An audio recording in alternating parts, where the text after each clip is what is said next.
pour nous, c'est simple. L'intérêt de ce projet, c'est très simple. C'est qu'on a besoin d'un premier temps que les Guadeloupéens, tous les Guadeloupéens, prennent conscience que l'alimentation, c'est la première préoccupation qu'ils doivent avoir.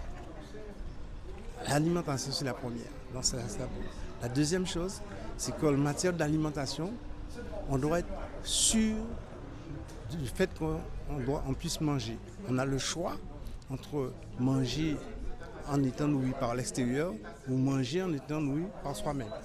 Mais on est dans une île et si on est nourri par soi-même, il y a un truc qui est sûr et certain, c'est que s'il y a une catastrophe, on a plus de chances, s'il n'y a pas les bateaux qui rentrent, on a plus de chances de trouver sur place ce dont on a besoin. Tandis que si on dépend de l'autre et que l'autre a un problème et qu'on n'a rien chez nous, il y a un souci sérieux. Donc déjà, cette prise de conscience pour nous est importante. La deuxième chose qui est pour nous importante, c'est que les produits sur lesquels on doit se baser, ce sont des produits qui, le jour où il y a un problème, seront là en même temps que nous.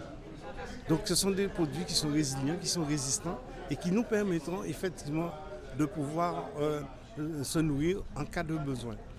Troisième élément important, c'est que ces produits-là, on doit pouvoir les valoriser. Et les valoriser parce qu'ils sont délaissés. Et l'expérience qu'on vient de faire aujourd'hui montre bien que pour trouver des produits GEM, on a dû batailler. Donc ça veut dire que c'est des produits qui sont en disparition. Pourquoi? Parce qu'on ne les mange plus à la place d'autres produits. Donc c'est important pour nous. Et quatrième élément, et je vais peut-être m'arrêter là parce qu'il y en a d'autres, c'est que la valorisation de ces produits-là doit toucher deux aspects.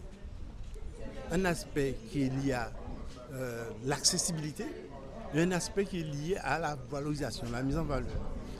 Il ne faut pas qu'on soit toujours dans la spéculation par rapport à la situation. Aujourd'hui, l'agriculture guadeloupéenne est basée sur la spéculation. Ça, c'est normal, il y a les conditions pour ça. Par contre, il y a 40% de la population qui est en situation de pauvreté. 12%, Madame Fouradji le dit, en situation de grande pauvreté. Donc il faut aussi savoir nourrir ces personnes-là. Et les personnes chargées de nourrir ces populations-là, nous nourrir, ce sont les agriculteurs.